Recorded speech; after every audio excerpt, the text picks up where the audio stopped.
Dossier pe affaire Constant Mutamba. Constant Mutamba bande konanga oyo ebele ya batu biso nyonso toyebi. Constant Mutamba azalaki bongo ministre ya justice ya mboka na biso. Ministre ya justice ya Congo na biso, Constant Mutamba azalaki ministre ya justice. Makambo ka ndenge ebimaki, makambo ya somo, o a détourné mbongo, o a ibi mbongo, o emataki ekitaki, na ndenge bayaki kokanga Constant Mutamba.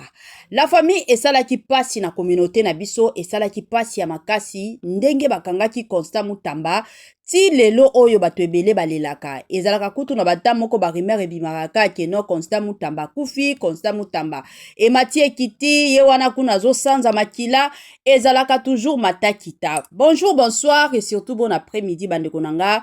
J'espère que vous allez bien. En tout cas, na côté na biso, Nzambe ya lola ya bikamwa o ya pesa kabiso bomoi azobatela biso na bandi epa na bino pe Nzambe azobatela bino. Bienvenue sur notre chaîne Étoiline Ines TV. Bienvenue na balandinyo sokande tolobaka ya sika. Soki okoti sikepa na biso, veuillez s'abonner massivement. Tango zo sabonaka massivement bongo kobosa na pete ko klikaka sur ngonga ya notification. Na betaka toujours sete que non ngonga ya notification malam nango eza que chaque fois que Tokobando tiaka ba video ya sika bokozala na bino informé na tamoko réel. Eza mwa bongo. Voilà. Lelo na ena dossier awa, dossier ya Constant Mutamba kande boyebi bandeko nanga toyaki kolala kolamuka, toye komona ba lettre ya makasi eye kobima concernant toyebi Constant Mutamba azana procès le 13 juillet awa na cour ya cassation. Nde bisika azokende na deuxième procès na ye bandeko. Sikoyo, na lettre ya Constant Mutamba alobi alingi jour wana ezala filmé. Surtout, chaîne nini filmé RTNC. Na ba chaîne mosusu soki ko filmé mais ezala penza information oyo mokili mobimba elandango poto yebike RTNC partout ata batu baza na ba poto balandaka RTNC ata batu baza wapi soki ka boza na antenne na bino c'est fini bokolanda na bino RTNC. Alors Constant Mutamba asengaki po alobi alingi abimisa ba vérité nyonso ya makambo ya dossier na ye ya détournement ya mbongo ndenge bazoko sela ye ndenge makambo pe esalamaki toyebi biso nyonso ke Constant Mutamba azalaka maître wana toyebi soki deja mutu abeti loboko na ye na tolo keno na lingi na bimisa, cela veut dire kaza deja na ba preuve nyonso. Sikoyo nani aza sima ya Constant Mutamba? Nani mutu azopesa ye makasi, nani mutu azopesa ye force ya koloba keno turoyo kende koloba, turoyo bimisa ba preuve boye, turoyo sala boye. Na minute okane toyebi la famille. Toyebi biso nyonso deja ke Vital Kamerhe asi akimi na ye azana na exil. Nde bisika Vital Kamerhe azali. Sikoyo yango wana ye Constant Mutamba lelo alingi aya kobimisa ba vérité atia ba preuve nyonso na poasa to eza ndenge nini. Bandeko nanga en tout cas na olingana nu bolanda bandeko na biso mosusu makambo baye koloba pona Constant Mutamba. Na boyi ezala teke na ka mama Étoiline mutu alobaki, ka mama Étoiline mutu apesaki biso ya information oyo. Boyo kananu batu ya kati ya Mutamba makambo bazoloba. La famille eza ya koyinda, ça va yinda ezo yinda. Ezo beba tolanda ngaya bino na ozongela bino sima. Les amis, s'il vous plaît, partagez la vidéo oyo s'il vous plaît. Na sengi vraiment na ba Congolais nyonso de partout. Ba Congolais ya monde entier kaboela nga vidéo nanga osoko kuta nango kabola ngo na lombango tinda yango na mesa ya mokonzi ya mboka président Félix Tshisekedi Tshilombo. Les amis, l'air est grave. Peuple congolais mabekoti makamaroloba ezali na ebisaki bino na lobby, la patience a ses limites. Un moment, il faut arrêter l'acharnement contre l'ancien ministre de la justice congolaise, Constant Mutamba. Les amis, tolali tolamuki, dossier, un nouveau dossier, les amis.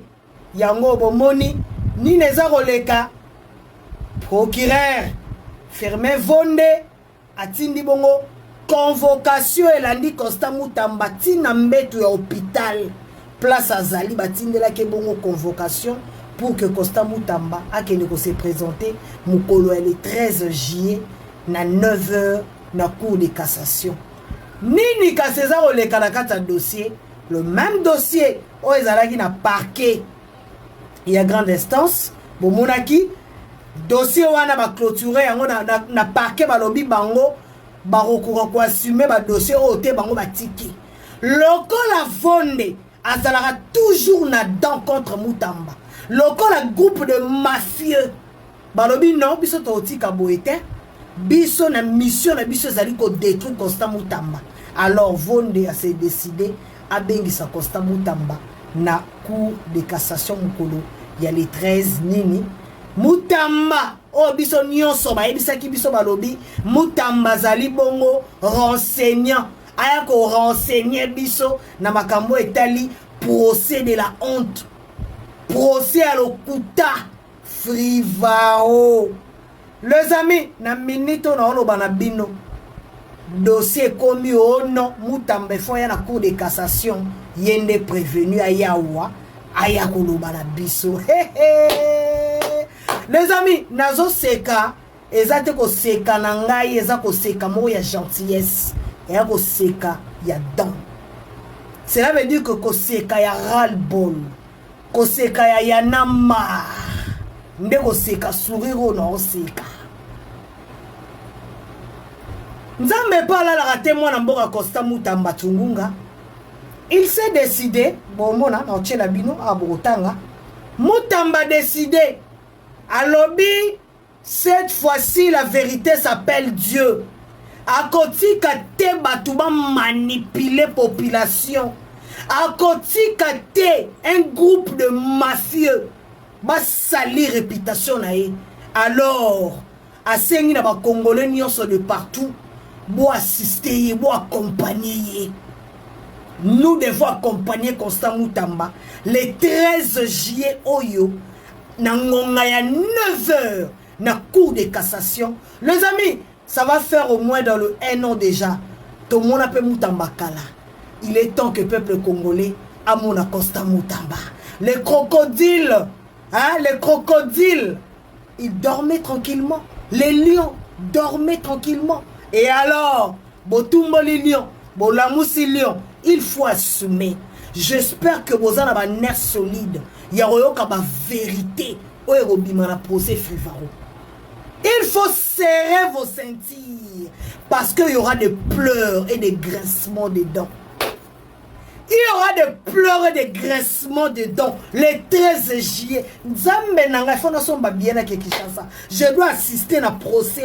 Namona Mutamba na mona ekala. Namona Mutamba na mona ekala. Les 13 juillet, les crocodiles de Lubao. Azo Bimba. Les amis, peuple congolais de partout.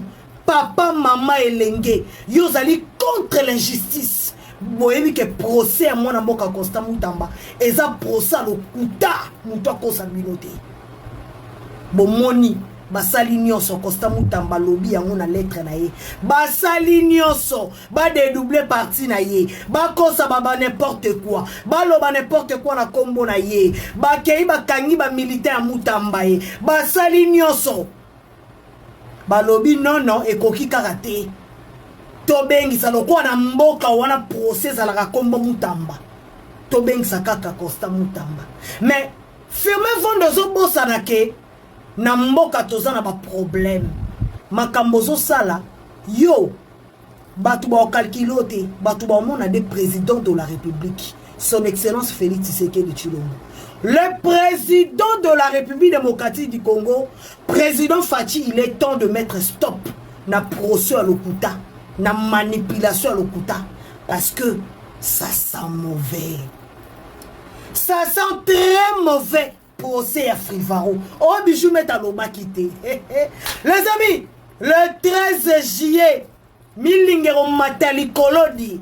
Ah oui, Mutamba a décidé de parler. Constant Mutamba a décidé de parler. Et ça va faire mal. Trop mal. Ah oui.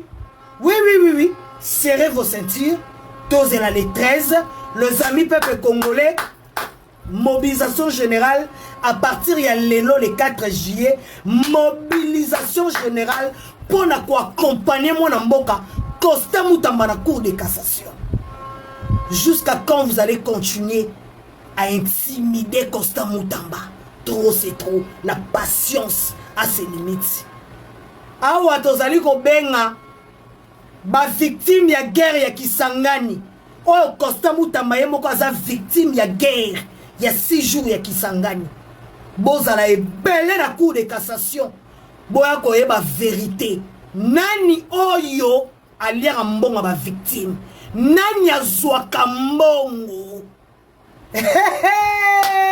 Les amis, tout à l'heure na live, et quand il a kabona la vidéo, trop c'est trop.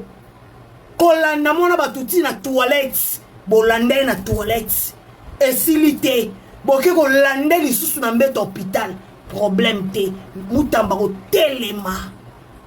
Elombe, na tangyo na lettre, telema ose lombe, yos espoir à jeunesse. Telema, le quoi mobala koufa une fois. Mobala koufa 2 fois.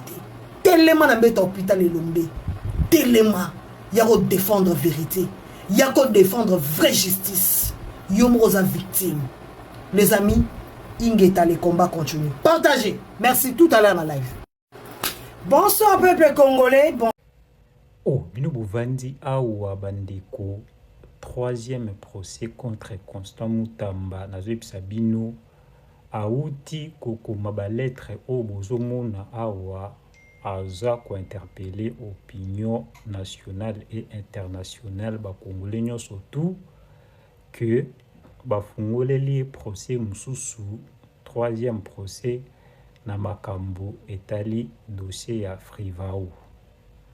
Alobi ndenge aza wana depuis kaka mokolo oyo ba congolais ba interpella chef de l'état na makambo ya libération na ye boyebi jour oyo ba Léopard ba se qualifier na coupe du monde tant bazonga wana ba congolais banda koloba il faut tant mon chef de l'état tout na bango bolingi nini bango balobi tolingi o libération ya Constant Moutamba. Alobi depuis wana bakoma ko monteler ba dossier ti makambo ya Frivao boyebi procès monsieur Zaki awawa na cour d'appel o babengisaka kino comparaître à Boya bafungoli sikoyo procès ya yemoko na makambo tali Frivao.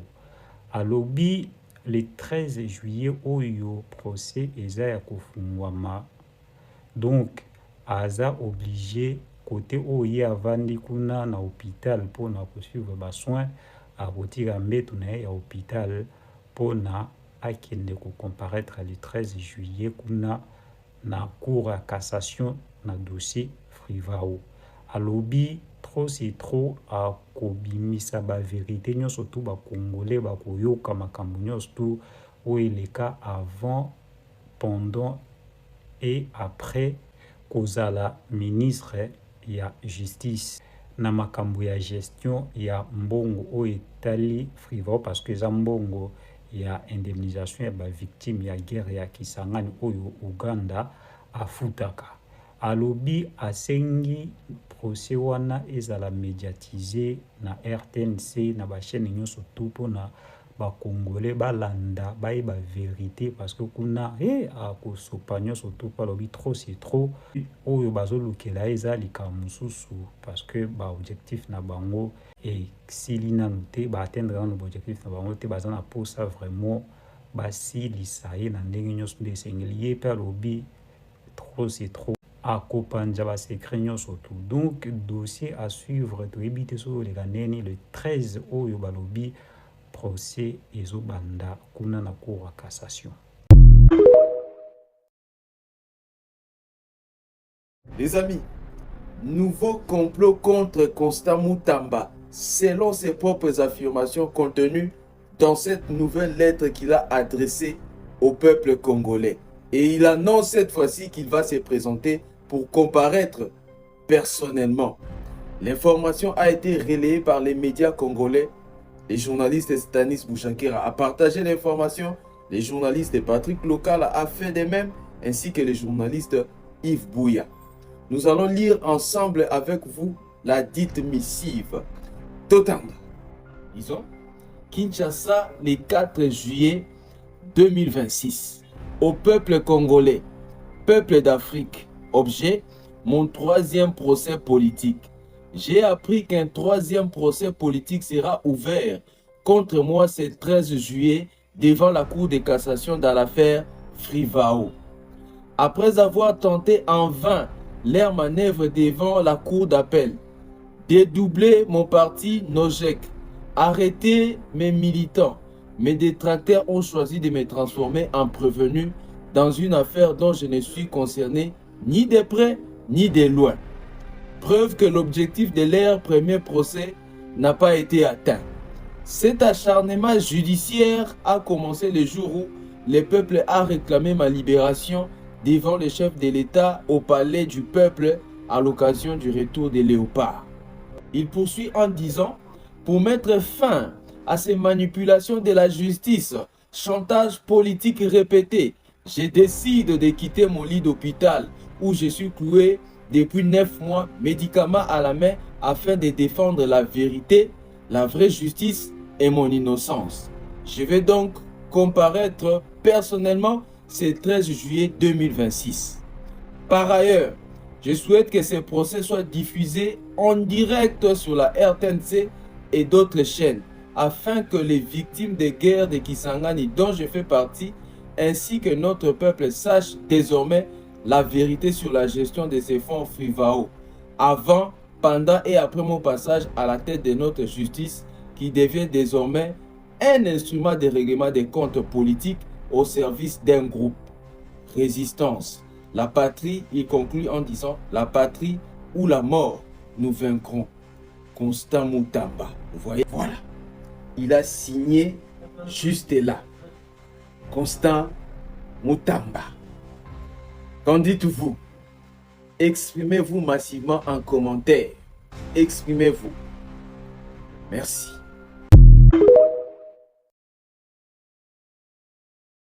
Mes amis, j'ai une nouvelle pour Constant Mutamba. Le 17 juillet 2026, Constant Mutamba sera libéré. On va libérer Constant Mutamba le 17 juillet 2026.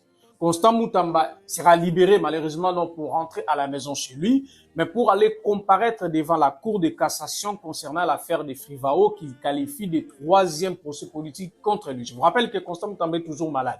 Alors pour les gens qui me demandent tout le temps, j'ignore comment va Constant Mutamba, ben voilà l'occasion en or de voir Constant Mutamba que vous cherchez. Et pour nous aussi, c'est une belle occasion en mode parce que ça fait plus de Constant Mutamba. Constant Mutamba a besoin de notre soutien, notre encouragement. Alors mobilisons-nous, accompagnons Constant Mutamba le 17 juillet jusqu'à la Cour de cassation. Et il a exigé la retransmission de l'audience en direct sur la RTNC. Bon, voilà, si je ne me trompe pas.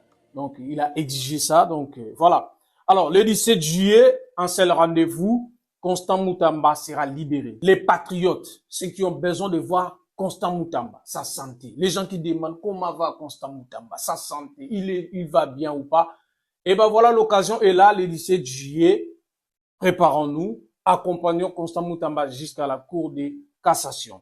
La patrie ou la mort, nous vaincrons. Les amis, s'il vous plaît, partagez la vidéo, s'il vous plaît. Nasengi vraiment na ba Congolais nyonso de partout, ba Congolais au monde entier, kaboela nga vidéo, nanga osoko kuta nango, kabola ngo na lombango, tinda yango na mesa ya mokonzi ya mboka, président Félix Tshisekedi Tshilombo.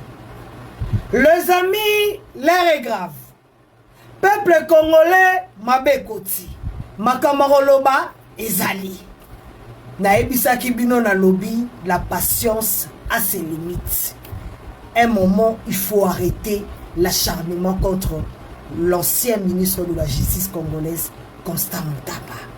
Les amis, Tolali Tolamuki, dossier, un nouveau dossier, les amis.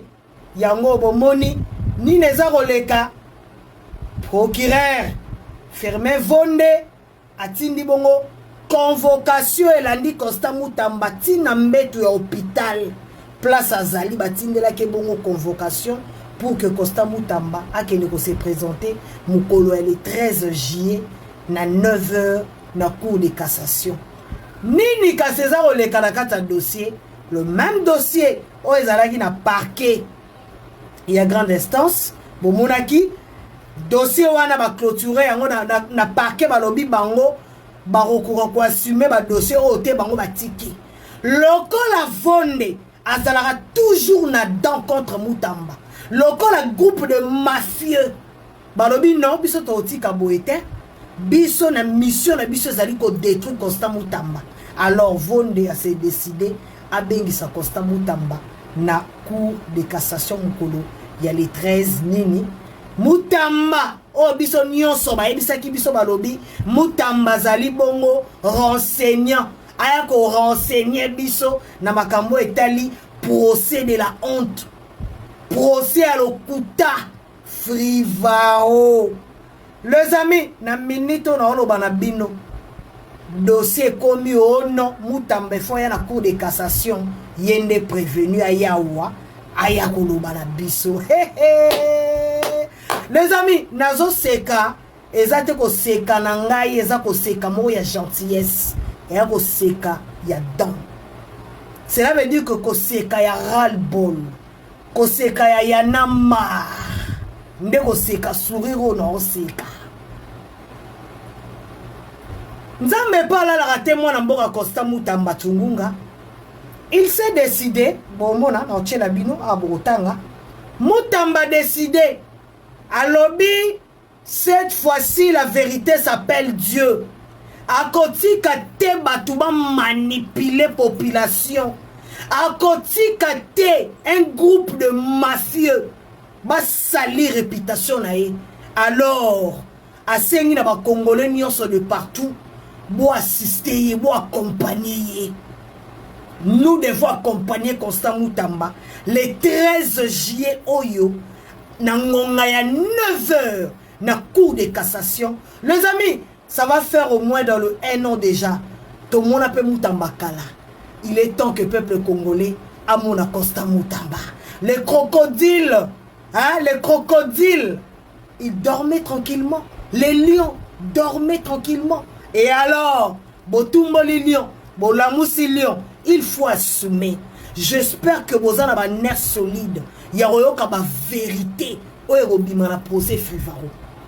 Il faut serrer vos ceintures parce qu'il y aura des pleurs et des grincements de dents. Il y aura des pleurs et des grincements de dents le 13 juillet. Je dois assister à un procès. Namona Mutamba na mona ekala. Namona Mutamba na mona ekala. Le 13 juillet, les crocodiles de Lubao, Azo Bimba. Les amis, peuple congolais de partout, papa, maman et lengue, ils allent contre l'injustice. Boyebi que procès à mon amboka Constant Mutamba, et ça procès à l'Okuta, Moutoua Kosa Binote. Bon moni, basali nyonso Constant Mutamba lobby yango na lettre na ye. Basali nyonso, ba dédoubler parti na ye. Ba kosa baba n'importe quoi. Ba loba n'importe quoi na kombo na ye. Ba kei ba kangi ba militaire Mutamba ye. Basali nyonso. Ba lobby non ekoki karaté. Tobengi sa lokwa na mboka wana procès à la kombo Mutamba. Tobengi sa kaka Constant Mutamba. Mais firmez-vous dans zo bossa na ke na mboka toza na ba problème makambo zo sala yo batu ba calculote batu ba mona des présidents de la République son excellence Félix Tshisekedi Tshilombo le président de la République démocratique du Congo président Fachi il est temps de mettre stop na procès à l'Okuta na manipulation à l'Okuta parce que ça sent mauvais, ça sent très mauvais. Procès à Frivaro. Oh, bijou met à l'oma quitté. Les amis, le 13 juillet, Milingero Matali Kolodi. Ah oui, Mutamba a décidé de parler. Constant Mutamba a décidé de parler. Et ça va faire mal. Trop mal. Ah oui. Oui. Serrez vos ceintures. Tosez la les 13. Les amis peuple congolais. Mobilisation générale à partir de le 4 juillet. Mobilisation générale pour accompagner mon amboka Constant Mutamba na cour de cassation. Jusqu'à quand vous allez continuer à intimider Constant Moutamba. Trop c'est trop. La patience a ses limites. Awa tozali ko benga ba victime ya guerre ya Kisangani. Oh, Constant Moutamba yemoko aza victime ya guerre ya 6 jours ya Kisangani. Bozala ebele na cour de cassation. Boya koyeba vérité. Nani oyo aliaka mbongo ba victime. Nani azwaka mbongo. Les amis, tout à l'heure na live. Et koinda kabona langa vidéo. Trop c'est trop. Kolanda mona batuti na toilette. Bolande na toilette. Et silité. Boke kolande lisusu na mbete hôpital. Problème te. Moutamba ko telema. Elombe. Natangi yo na lettre. Telema ose elombe. Yos espoir jeunesse. Telema. Loko mobali. Mobala kufa une fois. Mobala kufa 2 fois te. Telema na mbete hôpital elombe. Telema. Yako défendre vérité. Yako défendre vraie justice. Yomoza victime. Les amis, Ingeta, les combats continuent. Partagez. Merci, tout à l'heure dans la live. Bonsoir peuple congolais. Bon. Voilà. De retour la famille na bandi ebele abatu touti kolanda bandi kona biso touti koyoka makambo ndenge ezolobama. Mutuna na nga kande na tuna kana mituna ka nga moko, na lingi na tuna na communauté congolaise. Pourquoi na bata o nyonso Constant Moutamba azalaki kimia? Pourquoi na bata o nyonso Constant Moutamba aboyaki koya kobimisa sekele? Pourquoi na bata o nyonso Constant Moutamba aboyaki ko coopérer? Pourquoi na bata o nyonso Constant Moutamba ayaki na ba preuve te? Kaka lelo oyo toyo kolala kolamuka nde Constant Moutamba alingi aya kotia ba preuve na ye na poisa. Eza motuna balobaka toujours totuna la famille. Po ngai komi langa kolekela ngai. Toyebi te soki azalaki na batu oyo abane ko protéger, batu wana ba prometraki ye que non yo kende kaka après quelques jours okobima.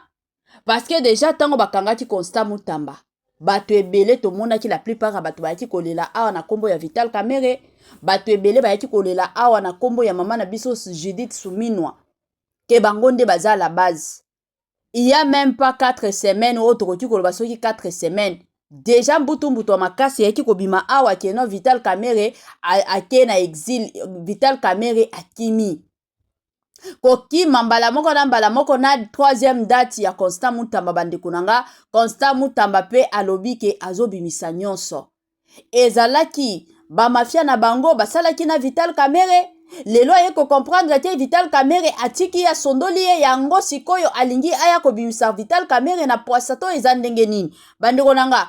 En tout cas, jour wana na kosenga na bino bozala branché connecté et kozala malamu po biso moko tomi yokela na matoyi. Toyeba Constant Moutamba nani mutu apiéja kiye. Constant Moutamba abande au travailler na nani. Constant Moutamba nani mutu apesa ki assurance. Ya koloba ikeno yo garder silence pour le moment. Ngo biso toko bimisa ka yo ata soki bakangi yo lelo na 12h 17h toko ya ko bimisa yo. Nyonso ekoyeba na ka le 13. En tout cas, ezo sala passe. Yango nga na pesaka toujours conseil na baninga na bandeko. Dans la vie, so que moni opportunité ya koloba keno, il faut se sauver. Malamu se sauver.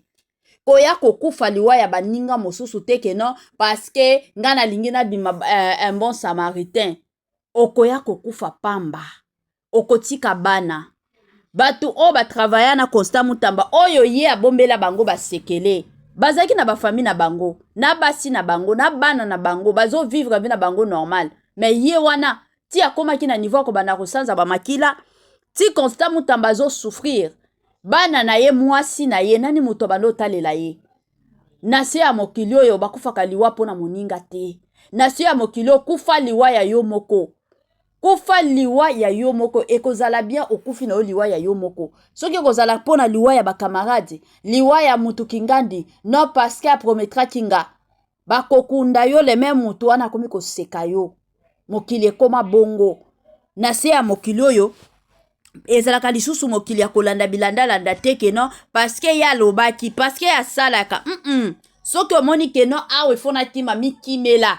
tomonaki awa matata ponyo mapon tango amonaki deja ba procès na ye komi kokende mabe matata ponyo mabe mapon plutôt amonaki kake nona mitimela ya kitoko eye batoto ya Katanga batoto ya Lubumbashi Gersh biashara aye na makambo ya sika makambo ya moto makambo ya kilikili kande tobetaka lisolo awa mituka nde mituka ozana posa osomba mutuka kande boyebi benga Gersh biashara bisika mituka ya kalite ya kitoko ba mituka oyo ezotambola na kitoko nyonso ezali kande na yebisaka bino toujours et encore ebele ya batu batekaka mituka ebele ya batu batekaka kalite te mais muke kaka ne batekaka kalite chez Gershom biashara c'est la qualité kande boyebi bandeko nanga